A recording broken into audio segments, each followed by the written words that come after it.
नमस्कार दोस्तों, DD red के एक और एक्शन वीडियो में आप सभी का स्वागत है। मैं हूं आलोक। तो आज जो वीडियो में लेकर आया हूं वो वीडियो है सना अमजद का, और बड़ा इंटरेस्टिंग सवाल पूछा है भाई इन्होंने, in which field Pakistan is better than India. भैया मुझे तो एक ही फील्ड पता है, आईटी की फील्ड, जिसमें पाकिस्तान बहुत ज्यादा बेटर है इंडिया से। नहीं, जो आप सोच रहे हैं जिस आईटी वाले की, वो आईटी नहीं, ये दूसरा है, इंटरनेशनल टेररिज्म। इसमें तो भाई पाकिस्तान का कोई मुकाबला नहीं, इसमें इंडिया मुकाबला नहीं कर सकता भैया। चलिए, लेकिन इसके अलावा क्या जवाब दे रहे हैं पाकिस्तान के लोग, जरा ये भी गौर करने वाली बात हुई। देखते हैं। मुझे बताएं, कोई एक ऐसी फील्ड बता दें जिसमें आपको लगता है कि पाकिस्तान इंडिया से आगे है। पॉलिटिक्स, गंदी पॉलिटिक्स। गंदी पॉलिटिक्स, वो कैसे? नायक मूवी देख लें और पाकिस्तान की सियासत देख लें, एक जैसी है, जस्ट लाइक सेम। मुझे लगता है वही चीज़ है। आपको लगता है कि पाकिस्तान में जो सियासत हो रही है वो शदीद किस्म की गंदी है? आफ्टर ऑल है तो ऐसी है, हम पिस तो हम रहे हैं, ऐसा ही है, पिस तो हम रहे हैं असल में, और तो कोई पिस नहीं ना। गवर्नमेंट मुलाजम भी आजकल बेचारा रो रहा है, जो सबसे ज़्यादा इंजॉय करता था। तो आपको इंडिया की सियासत बेहतर लगती है, उसकी क्या रीज़न है? उनकी आप पार्टीज़ देख लें, सबसे बेस्ट पार्टीज़ हैं पाकिस्तान की। और दिल्ली देख लें, सबसे बड़ा उनका एक बहुत बड़ा सूबा है। और सबसे बड़ा उनके बात है कि उन्होंने दिल्ली को जो किया, और बिजली फ्री। हमारे यहाँ पे देखें, 30 रुपये तो यूनिट करता बेचारे ने, गरीब माम मारती है। नो डाउट आपने ये बात तो 100% ठीक की है कि इंडिया की सियासत पाकिस्तान से बहुत बेहतर है। अब अगर हम पाकिस्तान की मौजूदा सियासी सूरत हाल पर बात करें तो आपके सामने है। और ये सियासत सिर्फ अभी बेहतर नहीं हुई है, ये सियासत पिछले 75 ईयर्स से है। पाकिस्तान नाम के नए देश बनने के बाद और हिंदुस्तान के आज़ाद होने के बाद से ही है। यहाँ के सियासतदान हैं, यहाँ के जो लीडर्स रहे हैं, वो कुछ ना कुछ, हर लीडर इस देश के लिए कुछ करके गया है। पंडित जवाहरलाल नेहरू से लेकर, और अगर मैं मौजूदा प्रधानमंत्री पीएम मोदी की बात करूं, तो सबने कुछ ना कुछ दिया है। देखिए, बहुत सारे फैसले 100% सही नहीं होते, कुछ गलत भी हो जाते हैं, कुछ में कमियां होती हैं, लेकिन जो अच्छाइयां हुई हैं उन्हीं के बदौलत आज IITs हैं, IIMs हैं, यूनिवर्सिटीज़ हैं, कॉलेजेस हैं, हमारे इदारे मजबूत हैं। जो ऑटोनोमस होकर भी काम करते हैं वो बहुत मजबूत है, उनमें किसी की दखल अंदाजी वैसी नहीं है। तो ये फर्क है, और ये बुनियादी फर्क है। हमारी डेमोक्रेसी देखिए, 75 ईयर्स में एक भी कू का ना होना, ये बताता है, एक भी बार मार्शल लॉ का ना लगना, ये बताता है कि हमारी डेमोक्रेसी कितनी मजबूत है। और आपके यहाँ क्या हालत है? आधे से ज्यादा टाइम तो मार्शल लॉ लगे रहे, और एक बार फिर से सिचुएशन जो बन रही है वो बड़ी अजीब से बन रही है। मुझे कहीं ऐसा ना हो कि कल को आर्मी आ ही जाए कि बोले क्या, छोड़ो यार, अब हटो, बहुत हुआ, अब हम संभालते हैं फिर से। तो ये फर्क है। हमने और हमारे सियासतदानों ने इस मुल्क का क्या हाल कर दिया। अब अगर हम बात करें इंडिया की, तो इंडिया में पॉलिटिकल स्टेबिलिटी है, पाकिस्तान में तो बिल्कुल भी पॉलिटिकल स्टेबिलिटी नहीं है। ऐसे ही है, जैसे ऐसे ही आप देखना ना, इंडिया ने आईफोन लॉन्च किया, अपना ब्रांड बनाया, उन्होंने गाड़ियाँ अपनी बना रहे हैं। टाटा अंबानी को देख लें, मुकेश अंबानी को देख लें, सब अब वो किधर से किधर पहुंच गए। और हम आप पे देखें, हम लोग वैसे भी नवाज शरीफ, इमरान खान के पीछे लगे हुए हैं। हमारे मुल्क में किसी ने भी अपनी हुकूमत 5 साल पूरी ही नहीं की है। और नरेंद्र मोदी साहब को देख लें, उनका तीसरा टर्न्योर शुरू होने वाला है, और 2 टर्न्योर उन्होंने बड़े कामयाबी के साथ गुजारे और इंडिया को तरक्की के जो हैं ऊंचाइयों से हम किनार करवाएं। देखिए, मैं एक चीज़ करेक्ट करना चाहूँगा। ये टेन्योर पूरे होने वाले हैं और तीसरा टेन्योर शुरू होने वाला है, ये आप ऐसे नहीं कह सकते हैं। ये कोई एक्सटेंशन नहीं दे दिया जाएगा कि भाई अच्छा मोदी जी को एक्सटेंशन दे दो तीसरी बार। भाई इस बात का फैसला यहाँ की जनता करेगी। तीसरी बार मोदी जी पीएम बनेंगे नहीं बनेंगे, इसका फैसला वोटिंग के बाद होगा। पूरा देश वोट करेगा, पार्टी जीतेगी, वो अपना नेता चुनेगी, तब जाकर होगा। पाकिस्तान की तरह पैराशूट से ड्रॉप करके बिठा तो नहीं देते हैं ना हमारे यहाँ। तो ये कहना थोड़ा सा गलत है कि भाई तीसरा टेन्योर भी शुरू होने वाला है। कैसे भाई? इलेक्शन हुए नहीं, रिजल्ट्स आए नहीं, और उसके बगैर ही तीसरा टेन्योर शुरू हो जाएगा? ये तो जनता तय करेगी ना। हमारे यहां जनता तय करती है। अगर जनता तय करेगी कि तीसरी बार मोदी जी को बैठना है तो संवैधानिक तरीके से बैठेंगे। ये नहीं कि हवा बहने नहीं है तो तीसरा तो आना ही है, शुरू होने वाला ही जी, ऐसा कुछ नहीं होता। इसलिए मैं कहता हूं कि पाकिस्तान के माइंडसेट में और इंडिया के माइंडसेट में बहुत बड़ा फर्क है।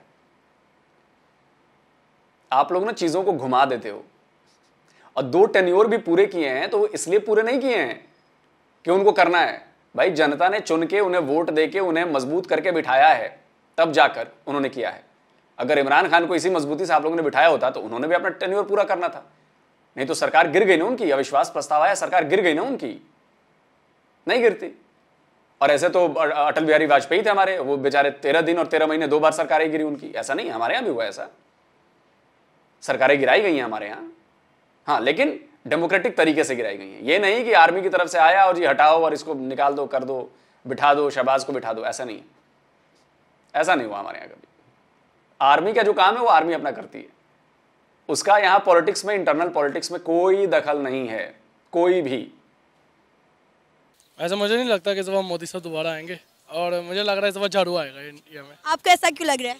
क्योंकि उन्होंने दिल्ली को संभाला है, उसके अलावा उनका स्कूल सिस्टम देखे, दिल्ली का सफाई, मतलब यूट्यूब पे देखते हैं हम लोग गए तो नहीं है, पर्सनली विजिट तो कोई भी नहीं हमारा, लेकिन यही है कि मुझे यही लगता है कि जितना वो अच्छा चल रहा है आगे हो सकता है कि झाड़ू की आए सियासत।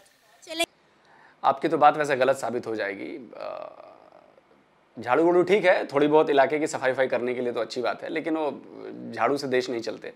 दूसरी बात कि दिल्ली में आप बड़ा फ्री बिजली की बात करते हो। फ्री क्या होता है? उसमें एक शर्त है, शायद पता नहीं 200 यूनिट 300 यूनिट फ्री है, और उसके बाद जहाँ 301 यूनिट हुआ है, एग्जैक्ट मुझे पता नहीं है, तो आपको पूरे का बिल देना पड़ेगा। ऐसा तो है नहीं, सब कुछ फ्री है। और फ्री की सियासत तो करनी नहीं चाहिए, फ्री पैसे तो देनी चाहिए। क्यों फ्री बिजली चाहिए मुझे? बिजली जो बन रही है वो फ्री तो नहीं बन रही है ना, उसकी कॉस्ट है। उसकी कॉस्ट कौन दे रहा है? हम और आप ही दे रहे हैं, हमारे ही टैक्स के पैसे से दिए जा रहे हैं। दिल्ली के चीफ मिनिस्टर अरविंद केजरीवाल अपना वो कौशाम्बी वाला फ्लैट बेचकर थोड़ी ना दे रहे हैं सब्सिडी वहां पे, वो इधर का पैसा उधर दे रहे हैं। या तो फिर उन्हें फ्री बिजली मिल रही होती तो वो फ्री बिजली देते तो चलो अलग बात है, लेकिन उन्हें तो बिजली खरीदनी पड़ रही है ना, और अपने घर से वो पैसा नहीं दे रहे, तो पैसा आज जा कहां से रहा है भाई? कहां से बिजली खरीद रहे हैं वो?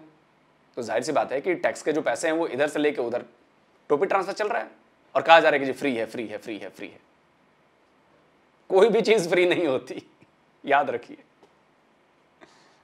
ये तो वक्त ही बताता है कि जीत का जो ताज है किसके सर पर सजेगा, लेकिन मुझे लगता है कि एक बार फिर से नरेंद्र मोदी ही आएंगे, क्योंकि उन्होंने अपनी सियासत में इंडिया के लिए जितना काम कर दिया है ना, तो मुझे लगता है कि अगले भी 5 साल जो हैं वो नरेंद्र मोदी के ही होने वाले हैं। मोदी साहब रहन मन लगता बॉलीवुड नहीं रहेगा। बॉलीवुड देखे ना, तबाह कर दिया पकड़ के सारा। पठान आया, देखा ट्रोल उसके खिलाफ, सलमान खान की किसी का भाई किसी की जान के खिलाफ ट्रोल, मतलब वो किसी को छोड़ नहीं रहे। बस साउथ इंडियन जो बस मोदी जी के झुक रहे हैं, उनको मान रहे हैं ये भी। अच्छा, मुझे ये बताएं कि अभी आपने बोला कि पर्सनल इंडिया कभी विजिट नहीं किया, तो कभी मौका मिले ज़िंदगी में इंडिया जाने का तो क्या जाना चाहेंगे? इंडिया में जाऊँगा सिर्फ चंडीगढ़ तक और अमृतसर, ये 2 शहर देखने में बड़े शौक है मुझे। आगरा नहीं देखना, आगरा क्या है, या तो शालीमार बाग देख लें, वो बेहतर है। अच्छा, मुझे बताएं कि किस तरह हम अपने मुल्क की सियासत को इंडिया की सियासत की तरह बेहतर कर सकते हैं? पहले तो हमारी आवाम को बेस्ट होना पड़ेगा सियासत के लिए। सबसे बेस्ट तो यही है कि हमारी आवाम बेहतर हो, और अगर हमारी आवाम बेहतर नहीं होगी तो सियासत का क्या करना है? सियासत तो वही है जो पब्लिक करती है। हमारे यहाँ पे जितने भी रूल्स बनते हैं, 500 दो, रिश्वत दो, बाहर आ जाओ, यही हमारे। असल में आवाम गलत है, हम खुद गलत हैं। मैं गलत हूँ, मैं खुद कहता हूँ, मैं किसी को क्या कहूँगा, मैं खुद गलत हूँ। हम खुद अगर पकड़े जाएँ तो 200 रुपये रिश्वत कर देते हैं अगले को। हमारा यही है कि हमें खुद बदलना पड़ेगा, हमारी सियासत भी बदलेंगे इंशाल्लाह। वैसे अल्लाह ताला कुरान पाक में फरमाता है कि अपनी जो कौम अपनी हालत नहीं बदलती, हम उसकी हालत नहीं बदलते। सर, आपका नाम? मोहम्मद रियाज। क्या करते हैं? मेरी ट्रैवल कंपनी है। ज़बरदस्त। अच्छा सर, कोई ऐसी फील्ड बता दें जिसमें आपको लगता है कि पाकिस्तान इंडिया से आगे है? हम नहीं, ऐसी कोई फील्ड तो नहीं है जिसमें हम आगे हैं उनसे। वो देखें ना, खला में जाने की तैयारी कर रहे हैं और हम और ज़मीन बोस होते जा रहे हैं। हालात आपके सामने हर चीज़ के। और सबसे बड़ी बात, उनके जो पॉलिटिशियन है वो नेशनलिस्ट हैं। हमारा कोई पॉलिटिशियन जो है वो नेशनलिस्ट नहीं है। सबके बिजनेस बाहर के हैं, औलादे बाहर हैं, और हम खुद नेशनलिस्ट नहीं है। वो क्या, हम खुद आम पीपल नेशनलिस्ट नहीं है। लेकिन हम तो बड़ा सर दावा करते हैं कि हमसे ज़्यादा मुहब्बुल वतन कोई है ही नहीं। नहीं, मुहब्बुल वतन तो हम हैं, मुहब्बुल वतन तो हम हैं। जो हम कर सकें वो तो हम करते हैं। आपको पता, मुहब्बुल वतनी में हमसे ज़्यादा कोई भी नहीं है शायद। ठीक है, आप देखिए जो भी है, अगर इंडिया। अच्छा भाई, कोई इसका भी नापने वाला पैमाना मिलता हो मुहब्बल वतनी का, मतलब देशभक्ति का, तो वो भाई कोई मीटर शीटर मुझे भी भिजवा दो यार, बता दो, मैं खरीद लूँगा यार, ऑनलाइन कहीं मिलता हो तो। कैसे नापते हैं कि भाई मैं ज़्यादा बड़ा देशभक्त हूँ और हिंदुस्तान वाले जो हैं वो देशभक्त ज़रा कम हैं, उनको अपने देश से जो कम प्यार है। कैसे नापा कैसे जाएगा भाई? कुछ तो नापने का होगा ना। कैसे आपने तय किया कि मैं ज़्यादा देशभक्त हूँ? पाकिस्तान के किसी बंदे ने ये बात जो कह रहे हैं कि हम ही सबसे बेस्ट हैं, सबसे बड़े देशभक्त हैं, और सामने दूसरे जो देश वाले हैं वो ज़्यादा देशभक्त नहीं है, ये तय कैसे किया? मतलब कैसे नापा कि मैं 5 डिग्री ज़्यादा बड़ा हूं और आप 4 डिग्री पर हैं? कैसे? मतलब बेसिर पैर की बातें, इलॉजिकल बातें। पाकिस्तानी इसी में डूब मरेंगे और मर रहे हैं। इलॉजिकल बात। हम जी एक जो हैं वो 10 हिंदुस्तानियों पर भारी हैं। अच्छा, तो क्या कर लिया आपने 10 पर भारी होके? वो जो 93,000 थे, अगर उनको हम 10 से कर दें तब तो बाप रे बाप, वो तो पता नहीं क्या कर जाते, पूरा हिंदुस्तान जीत जाते हैं। लेकिन बेचारों को पैंट उतारनी पड़ी अपनी इंडियन आर्मी के सामने। फिर कहां गया वो हुब्बल वतनी? पाकिस्तान का मैच होगा तो हम पाकिस्तान को सपोर्ट करेंगे, ठीक है। मोहब्बत वतन तो हमसे ज़्यादा कोई नहीं है। सर, ये कैसी मोहब्बत है हमारे दिलों में हमारे वतन के लिए कि हमने अपने ही असासे, अपने जिनाह हाउस को, अपने रेडियो पाकिस्तान को अपने हाथों से आग लगा दी? नहीं, हमने रेडियो पाकिस्तान को आग लगी, वो तो एक वो ना एक साजिश थी बिल्कुल। अच्छा। प्रॉपर देखा जाए तो उसके पीछे पूरा एक एजेंडा तैयार किया हुआ था, लेकिन अल्लाह का शुक्र है कि उस मुताबिक तक नहीं हुआ जो वो करना चाह रहे थे। जो हमारी पाक आर्मी है वो हमारा ब्रेव है, हमारे सर। तो आपको लगता है कि पाकिस्तान किसी फील्ड में इंडिया से आगे या बेहतर नहीं? नहीं, मुझे नहीं लगता किसी लिहाज से बेहतर नहीं है। क्या वजह लगती है आपको? 75 साल हो गए हैं हमें इंडिया से अलग हुए, पाकिस्तान बनाए। 75 सालों में इंडिया कहां से कहां पहुंच गया और आज हम आपके सामने ही हैं। आपने खुद ही बोला कि हम लोग ज़मीन बोस होते जा रहे हैं और वो लोग जो है खला में जाने की तैयारी कर रहे हैं, बल्कि शायद जा भी चुके हैं। मैं आपसे वही तो बात कर रहा हूँ, हमारा कोई बिजनेस चले तो फिर ना। अब मेरी एक ट्रैवल कंपनी है, लास्ट टाइम टूर था हमारा, कोई मेरे इंटरनेशनल क्लाइंट आ रहे थे, तो पीटीए एहतजाज पे थी, उनको मैंने रोका, वो उधर इस्लामाबाद होटल में रुके। उनके बाद फजल रहमान साहब निकल आए हैं। अच्छा। ठीक है, अब 22 तारीख का उनके साथ टाइम है हमारा, और 22 तारीख को सुनने में आ रहा है टीएलपी निकल आएगी। हम यहाँ पे ये हो रहा है, बस नेशनलिस्ट कोई नहीं है। आप सबसे बड़ी बात, जब आप खुद नेशनलिस्ट होंगे तो हर चीज़ बेहतर होगी। जब आप नेशनल से ही प्यार नहीं करेंगे तो कुछ भी नहीं है। यही तो बात है सर, हमारे सियासतदान कुछ करने ही नहीं देते। अब आप देखें कि सिर्फ आपका काम नहीं, बाकी सारे भी कारोबार तबाह होकर रह गए। अब जिस मार्केट में हम खड़े हैं या यहाँ पर आप देख लें कि आपको दुकानदारों के अलावा, वेटर्स के अलावा शायद चंद लोग नज़र आए जो यहाँ पर बाहर निकले हैं, वरना अदरवाइज़ मुझे लगता है कि पाकिस्तान का हर कारोबार, हर इंडस्ट्री सिर्फ इन सियासतदानों की वजह से, इनकी हरकतों की वजह से तबाह होकर रह गई। वही तो बता रहा हूँ, आप यहाँ से कैमरा स्टार्ट करें, कोई मुझे हंसता हुआ चेहरा दिखा दें, कोई हंसता हुआ चेहरा दिखा दें। हर एक के चेहरे में परेशानी है, डिप्रेशन में है, उसे पता घर जाना है तो सारा काम होना है। लेकिन हैप्पीनेस इंडेक्स में तो आप इंडिया से ऊपर हैं। हैप्पीनेस इंडेक्स तो कहता है कि जी पाकिस्तान के लोग बड़े खुश हैं, उनको कोई दिक्कत ही नहीं है, और ग्राउंड रियलिटी आप बता रहे हैं कि जी किसी के चेहरे पर हंसी नहीं है। ये कैसे? मतलब या तो फिर हैप्पीनेस इंडेक्स वाले लाहौरी चूरन खाकर इंडेक्स बना रहे थे, या कुछ और सूंघ लिया होगा उन्होंने, है ना? लेकिन नहीं, कोई इस चीज़ की फिक्र नहीं करेगा, ना वो करेंगे ना इमरान खान करेगा, कोई भी नहीं करेगा। कोई पार्टी किसी के लिए कुछ नहीं करेगी, ये हम खुद करना है, जिसने भी करना है। सर, इससे फिर अच्छा तो हमारा हमसाया मुल्क इंडिया है, कम से कम उनके सियासतदान अपने मुल्क के लिए जद्दोजहद तो कर रहे हैं, अपनी आवाम को जो है फैसिलिटेट तो कर रहे हैं। बात ही सिर्फ ये है कि मैम वो सारा कुछ अपने लिए कर रहे हैं, उन्हें पता हमने रहना इधर है। हमारे सब जितने भी पॉलिटिशियन को पता हमने रहना ही नहीं है। सही। ठीक है, इमरान खान साहब कर रहे हैं, फाइट कर रहे हैं, सारा कुछ कर रहे हैं, अल्लाह करे बेहतर हो, लेकिन वो हमें बोला क्या लग रहा है, हमारी आने वाली नस्ल के लिए कर रहे हैं। जितनी बड़ी उन्होंने जंग छेड़ दी है ना, वो हमारे लिए नहीं है, 2 नस्लों के बाद वो जंग काम आएगी हमारे। सर, मेरा ख्याल है वो शायद अपने लिए और अपनी नस्ल के लिए कर रहे हैं, हमारी नस्लों के लिए भी शायद नहीं कर रहे। नहीं, उनकी कुछ चीज़ें हैं ऐसी। अच्छा। उनकी कुछ चीज़ें हैं जिस पे हम ये नहीं कह सकते। ठीक है, देखें, गलत को गलत कहना चाहिए और सही को सही कहना चाहिए। मुझे ये बताएं कि आजकल जो पाकिस्तान की मौजूदा सूरत हाल है, पूरी दुनिया हम पर हंस रही है, आपको लगता है कि इंडिया से अलग होने का फैसला ठीक था? हाँ, ठीक था, वो तो ठीक था। अगर अलग ना होते तो हो सकता हम अब तक ख़त्म हो चुके होते वैसे मुस्लिम्स। वहाँ पे देखें, हम आज़ाद तो रह रहे हैं ना, पाकिस्तान का नारा लगाते हैं, आगे से आवाज़ तो होती है ना, जिंदाबाद। तो मुझे ये बताएं, आपको क्या लगता है कि अगर हम अपने मुल्क पाकिस्तान की बात करें तो किस तरह हम इसको बेहतरी की तरफ ला सकते हैं? कोई एक फील्ड जिसमें आपको लगता है कि यार हमें इसमें काम करेंगे। आपने बात कही कि ख़त्म हो जाते, भारत में मुसलमान ख़त्म हो गए क्या? ख़त्म तो आपके यहाँ के हिंदू हो गए, ख़त्म तो आपके यहाँ के ईसाई हो गए, ख़त्म तो आपके यहाँ के सिख हो गए। भारत में तो मुसलमान भी बढ़े, ईसाई भी बढ़े, सिख भी बढ़े, सब बढ़ रहे हैं। तो कैसे आपने ये बात बोल दिया कि ख़त्म हो जाते? इंडिया के मुसलमान आज 25 रुपए किलो आटा खा रहे हैं कि नहीं खा रहे हैं? इंडिया के मुसलमान आज 95 रुपए लीटर पेट्रोल ले रहे हैं कि नहीं ले रहे हैं? आज 82 रुपए का डॉलर है कि नहीं है? आपके यहाँ क्या है? आप तो 98% मुसलमान वाले हो, आपके यहाँ क्या मिल रहा है? आटे की लाइन में लोग जान दे रहे हैं, बेरोजगारी, पैसे नहीं मिलने की वजह से लोग परिवार के साथ खुदकुशियां कर रहे हैं, वीट इंपोर्ट करनी पड़ रही है आपको, आपके देश का पीएम कटोरा लेकर भीख मांगता है जगह जगह जाकर। मुबारक हो भाई। तो शायद हम आने वाले कुछ सालों में इंडिया को कम्पीट कर सकते हैं। कम्पीट कर सकते हैं, लेकिन अभी आने वाले कुछ सालों में नहीं, कम से कम 25-30 सालों में हर चीज़ बिगड़ी हुई है। हर चीज़ बिगड़ी हुई है। हम खाली सियासतदान गलत नहीं है, हम खुद गलत हैं। हम जुगाड़ की तरफ जाते हैं, ठीक है, लॉन्ग टर्म नहीं जाते, हम शॉर्ट टाइम पे जाते हैं। यही मसला है हर बंदे का।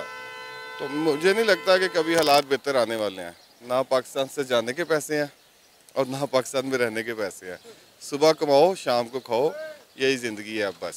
सर क्या नाम है आपका? रिजवान असगर। क्या करते हैं? मैं बैंक में जॉब करता हूँ जी। अच्छा सर, मुझे ये बताएं, कोई एक ऐसी फील्ड जिसमें आपको लगता हो कि पाकिस्तान इंडिया से आगे? कंपैरेटिवली तो जी ऐसी कोई चीज़ ख़ास तो नहीं है कि जिस पे हम कमेंट कर सकें कि जी आप ये कहें कि पाकिस्तान जो है वो इंडिया से आगे है। लेकिन इसमें भी कोई शक नहीं है कि टैलेंट नो डाउट बहुत है पाकिस्तान में, हर फील्ड में है। और हर मतलब आप कोई भी शोबे को देख लें, डिपार्टमेंट देख लें, हर एक में पोर्शन में आपको कोई ना कोई टैलेंटेड लोग मिलेंगे। आपको टैलेंटेड जो है वो फील्ड के, रेलेवेंट फील्ड के लोग मिलेंगे। लेकिन क्या उनकी यूटिलाइजेशन कोई नहीं है। मतलब करप्शन आप कह लें, मतलब मिस यूटिलाइजेशन ऑफ रिसोर्सेज कह लें, उसकी वजह से जो है ना हमारी ग्रोथ किसी भी सेगमेंट में नहीं है। तो मैं तो यही कहूँगा जी सिर्फ टैलेंट है, और टैलेंट के अलावा जो है ना हमारी उसकी एग्जीक्यूशन नहीं है। तो अगर कहीं गवर्नमेंट कहीं सुन रही है या कोई ऑफिशियल सुन रहे हैं उनके, तो मैं उनसे ये रिक्वेस्ट करूंगा कि जी आप हर डिपार्टमेंट के अंदर जो है ना आप अपने उन रिसोर्सेज को ढूंढें, बल्कि रिसोर्सेज ऑलरेडी अवेलेबल हैं, आप उनको यूटिलाइजेशन की तरफ लाएं। सर क्या वजह है इतने सालों से हम किसी एक फील्ड में भी इंडिया से आगे क्यों नहीं निकल सके? मैडम देखें, आप जिसको निकलना हम कहते हैं या हम कहते हैं ये एक्सेल होनी चाहिए फील्ड में, उसके लिए जो है एक मुस्तकिल मिजाजी की ज़रूरत है। और वो तभी आएगी जब आपकी सीनियर मैनेजमेंट या रिसोर्स जो है आपका वो सिंसियर होगा आपके साथ। अगर वो आपसे सिंसियर नहीं है तो आप ग्रोथ नहीं कर सकते। हाँ, कभी कभार आप किसी फील्ड में आपको लगता है कि जी आपने उनसे एक्सेलरेट कर लिया है, कभी आपको लगता है नहीं जी आप कर ही नहीं सकते, कभी आपको इसके ऑपोजिट भी आंसर मिल जाता है। तो एक सस्टेनेबिलिटी के लिए ज़रूरी है कि एक आपका इकनॉमिक या आपका एक फ़्लो जो है ना वो एक कांस्टेंट होना चाहिए। तो मैं तो यही कहूँगा जी कि फ़िलहाल मेरे हिसाब से तो कोई ऐसी फील्ड नहीं है जिसमें आपने इंडिया को ऐसे परमानेंटली मात दे दी हो कि जी ये हम वाकई पाकिस्तान इज़ अबव इंडिया, पर ऐसी कोई चीज़ नहीं है।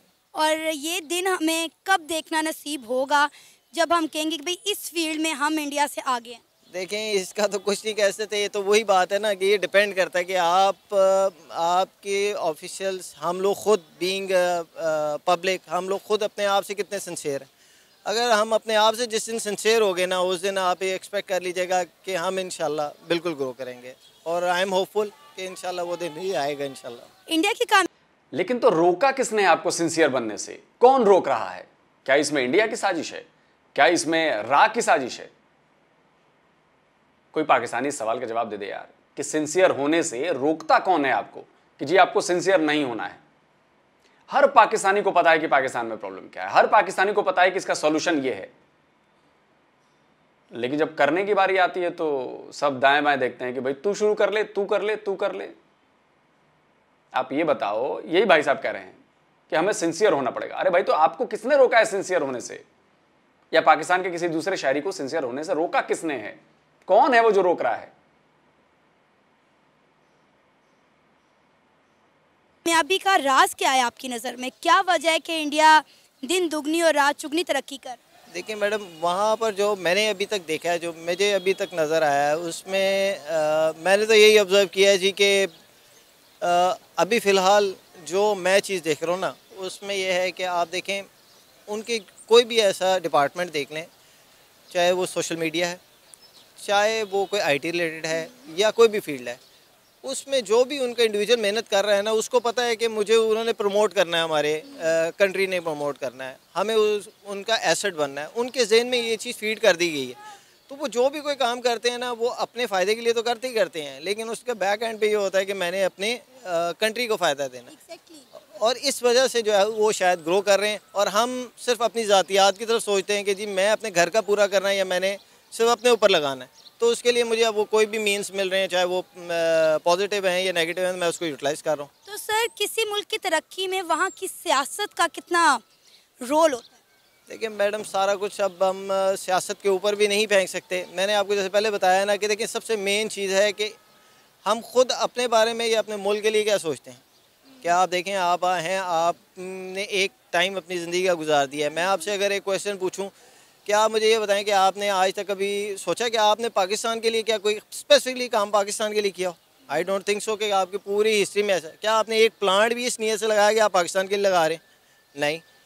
तो जब तक हम अपने से निकल के अपने पाकिस्तान के लिए नहीं सोचेंगे ना, तब तक हम इम्प्रूव नहीं कर सकते। ये था हमारा आज का प्रोग्राम। आपने जानी पाकिस्तानी अवाम की राय। उम्मीद है आपको आज का हमारा ये प्रोग्राम पसंद आया होगा। आप भी अपनी राय का इजहार कर सकते हैं नीचे दिए गए कमेंट सेक्शन में। इसी के साथ हमें इजाज़त दें, पर जाने से पहले हमारे चैनल को सब्सक्राइब करें, वीडियो को लाइक करें और शेयर करें। अल्लाह हाफिज़। तो दोस्तों, वीडियो ख़त्म हो गया और वीडियो में इस बात पर सवाल पूछा गया कि क्या हम किसी फील्ड में कर सकते हैं। तो एक फील्ड तो मैंने आपको बता दी, दूसरी फील्ड है बेवकूफ़ियों वाली। पाकिस्तान की जनता हो, पाकिस्तान के नेता हों, पाकिस्तान के अलग अलग संगठन हो, बेवकूफ़ी करने में भी वो बड़े माहिर हैं, बड़े माहिर हैं। वो चाहे आर्मी वाले भी हों, वो भी बेवकूफ़ी करने में बड़े माहिर हैं। तो इस फील्ड में भी आप जो हैं हमसे बेहतर परफॉर्म कर रहे हैं। तो एक हो गया इंटरनेशनल टेररिज्म और एक हो गया बेवकूफ़ी वाला जो मैदान है, वहाँ पर आप दोनों की परफॉर्मेंस जो है आपके देश की, वो बहुत अच्छी है। अब आते हैं इंडिया पर कि जी इंडिया ने क्यों ग्रो किया, इंडिया क्यों ग्रो कर रहा है, क्यों दिन दूनी रात चौगुनी प्रोग्रेस कर रहा है।